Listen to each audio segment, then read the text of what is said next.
qui est dur dans le vélo, c'est que bien souvent, tu n'es pas récompensé de tes efforts. Tu es peut-être 180 au départ et qu'il n'y a qu'un seul vainqueur. Tu vas rouler tous les jours de l'année et qu'au final, tu n'es pas beaucoup récompensé. Donc quand les résultats sont là, il faut savourer.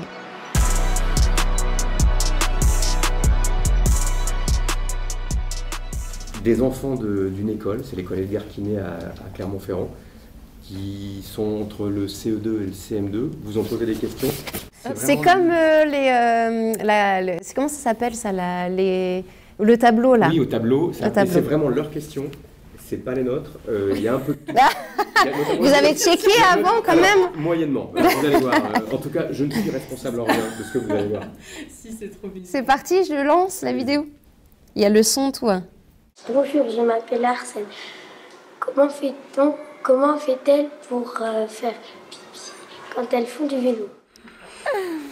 Et bah ça, je crois que c'est la question que j'ai le plus souvent. Mais pas que par les enfants, hein, vraiment par les adultes où ils se disent, mais parce qu'on les voit en fait, les hommes, on le voit, on dit que c'est des poses naturelles.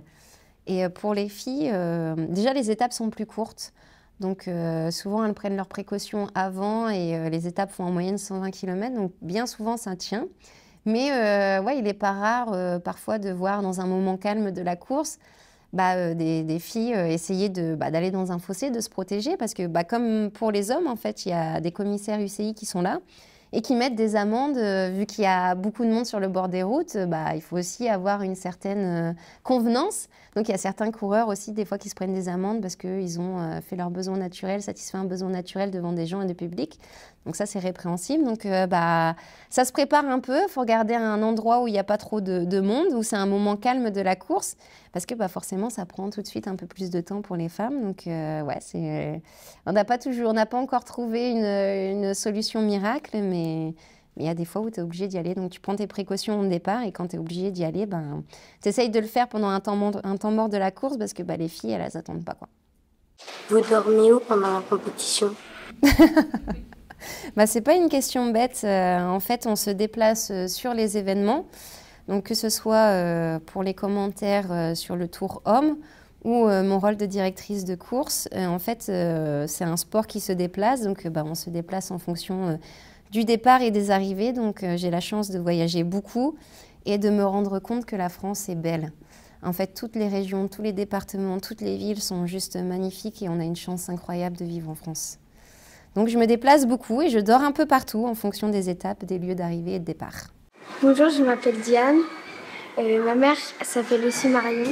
Et à quel âge as-tu commencé le vélo? Quand tu commences à avoir les mêmes prénoms qui reviennent pour les moments, tu sens que tu as passé un cap quand même. Tu rentres dans la trentaine. J'ai commencé le vélo à l'âge de 6 ans en compétition. Donc ça fait tôt, ça fait jeune. Et c'est pour ça que souvent je dis que quand on commence tôt, on apprend bien parce qu'on a une certaine agilité qu'on acquiert plus que quand tu commences à l'âge au lycée par exemple. Mais si tu commences très tôt, moi je conseille vraiment que ce soit tout de suite un jeu et pas la compétition de te dire il faut que je gagne toutes les courses parce que c'est vrai que les parents souvent ils se prennent au jeu. Et j'en ai vu moi à mon époque des petits se faire engueuler en fait parce qu'ils ne gagnaient pas des courses et ça c'est terrible parce que les gamins à l'âge de 10 ans ils laissent le vélo au placard et puis ils se tournent vers un autre sport où ils sont dégoûtés. Donc vraiment, à cet âge-là, ça doit rester un jeu et ne pas les dégoûter et leur laisser vivre leur vie parce qu'à cet âge-là, c'est plus pour se faire des copains, c'est bon pour la santé, mais il ne faut pas que ça soit une galère au niveau mental. Bonjour Marion, je m'appelle Pierre. Salut Pierre. Combien d'heures s'entraînent les cyclistes par semaine pour être prêts pour le Tour de France? Oh là, ça dépend. Ça dépend parce que déjà tout le monde est différent, que tu sois un homme ou une femme, c'est déjà différent. Et aussi, il y a des coureurs, des coureuses qui ont besoin de plus s'entraîner que d'autres. Il y en a qui misent plus sur la récupération, sur le jus, plutôt que sur des longs entraînements. Alors ce qui est sûr, c'est que maintenant, ils partent tous en altitude pour s'entraîner. Ils font tous 3 semaines de stage, souvent pour avoir les effets de l'altitude. Et ensuite, ça dépend, ils vont jusqu'à, comme nous, en fait, quand tu fais 35 heures, ils vont jusqu'à 35 heures de vélo parfois, vraiment, par semaine. Donc ça dépend vraiment là où tu en es dans la préparation, mais ça peut aller jusqu'à 35-40 heures de vélo par semaine. Ouais, c'est beaucoup, hein. C'est beaucoup, mais ça arrive. Bonjour Marion, je m'appelle Samuel. Comment faites-vous pour endurer pendant toute la course? Pour endurer? Pour endurer. Oui. Ah, pour résister, c'est leur métier. Hein. C'est vrai qu'on a la... déjà, le vélo, c'est un sport tellement difficile, parce que c'est un sport d'équipe, mais tu es tout seul sur ton vélo. Donc, quand tu as des jours sans, les étapes te semblent très, très longues. Mais tu as beaucoup d'entraînement. Hein. Tu viens pas du jour au lendemain sur le Tour de France, que ce soit chez les hommes ou chez les femmes. Ça demande beaucoup d'entraînement et quand c'est ton métier, tu as l'impression que c'est ton quotidien, ton rythme de vie. Donc voilà, il y a des entraîneurs qui sont là pour ça. C'est aussi beaucoup de choses à côté où l'alimentation rentre en compte, où il faut aussi se reposer bien le soir. Donc tu vis que pour le vélo. Quand tu es cycliste, tu vis pour le vélo, et ce qui te permet d'avoir des bons résultats ensuite derrière et de tenir les 120 km de course pendant 8 jours. C'est quoi les récompenses aux cyclistes? Les récompenses, je pense que quand tu fais du vélo, la meilleure récompense, c'est que quand tu travailles pour ta leader, elle gagne au final. Je pense que c'est ça surtout, c'est quand tu arrives à mettre un plan en place et que derrière tout fonctionne. Parce que ce qui est dur dans le vélo, c'est que bien souvent, tu n'es pas récompensé de tes efforts. Parce que tu es peut-être 180 au départ et qu'il n'y a qu'un seul vainqueur. Donc c'est ça qui est difficile, c'est que c'est un métier que tu vas rouler tous les jours de l'année et qu'au final, tu n'es pas beaucoup récompensé. Donc quand les résultats sont là, il faut savourer. Donc, je pense que ça, c'est la meilleure récompense, c'est quand tes efforts sont récompensés, mais malheureusement, ça n'arrive pas tout le temps. Bonjour Marion, je m'appelle Héloïse. Quelle est la taille et le poids du vélo? Alors, il y a des vélos de toutes les tailles possibles et inimaginables. En fait, ça s'adapte à ta taille, à toi. Plus tu es petit, au plus le cadre de vélo sera petit. Et au plus tu es grand, au plus ton vélo sera grand. Avec des hauteurs de selle différentes, avec des potences différentes. Et le poids du vélo, il y a un poids minimum qui a été instauré par l'UCI.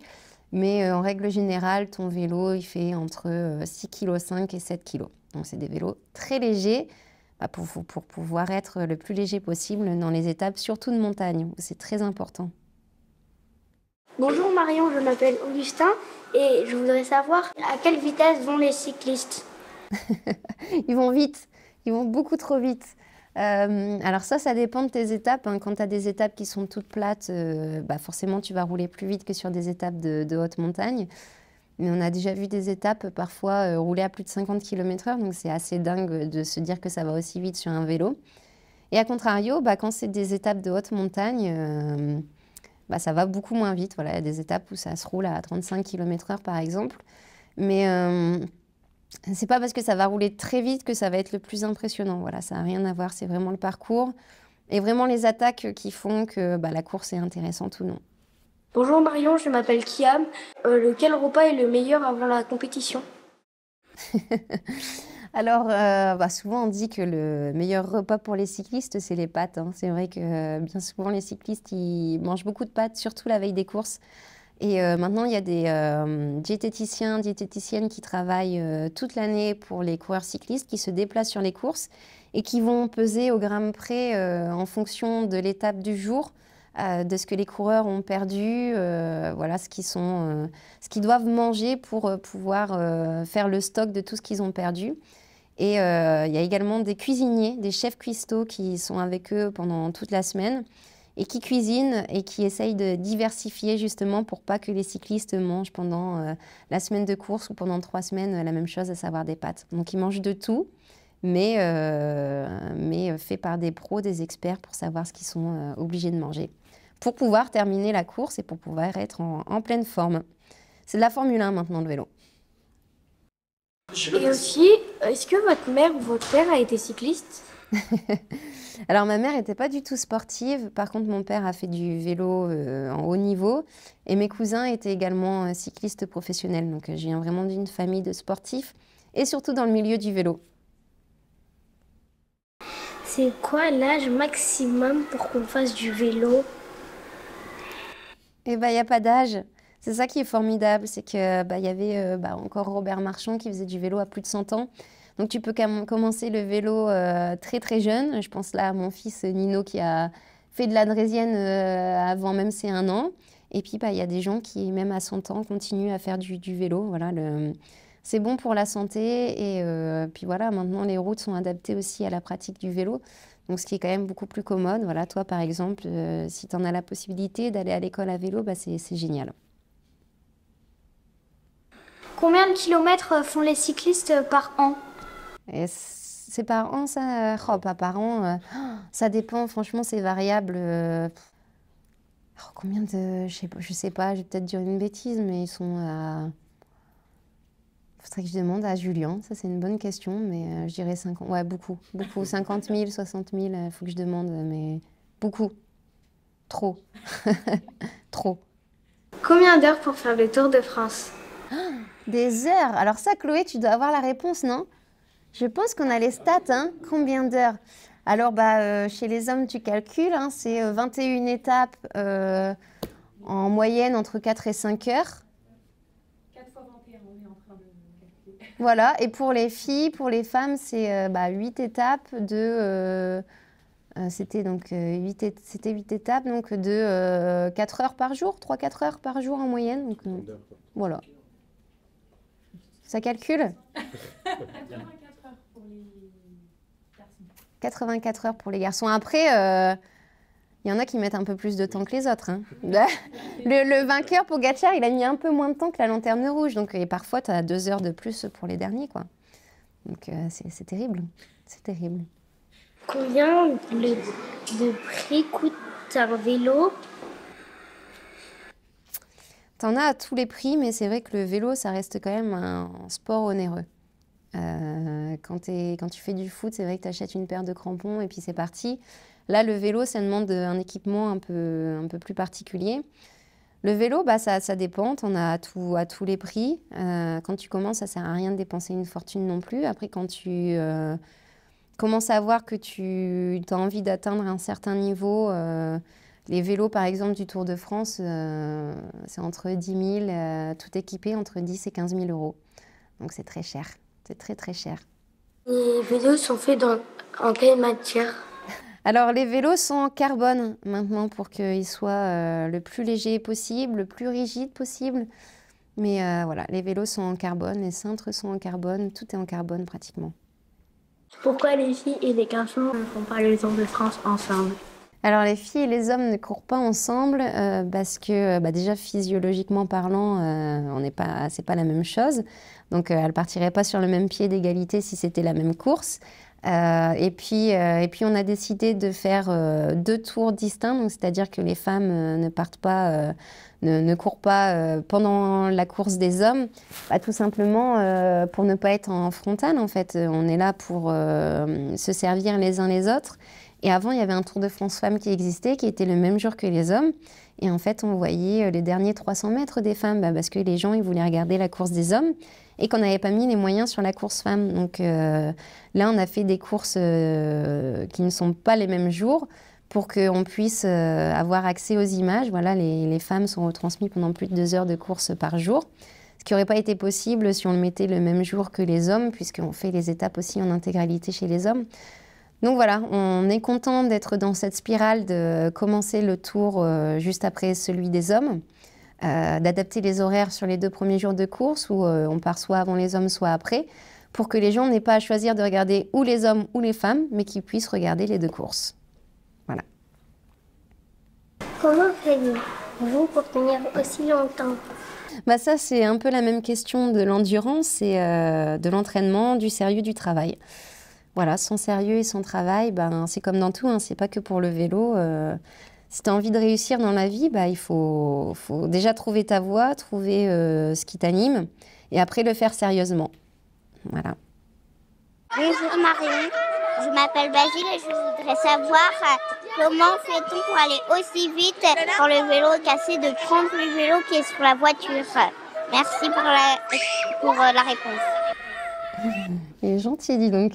Ouais, c'est vrai que c'est assez fou parce que sur le vélo, souvent les chutes se produisent à vive allure, donc c'est assez spectaculaire. D'ailleurs, je déteste ça, commenter les chutes, c'est la partie désagréable de mon travail. Mais c'est assez impressionnant parce qu'ils tombent et en fait, ils se relèvent tout de suite pour reprendre un vélo avant même de regarder si leurs blessures, en fait, une fois qu'ils sont sur le vélo repartis, c'est là seulement où ils mesurent l'impact de la chute.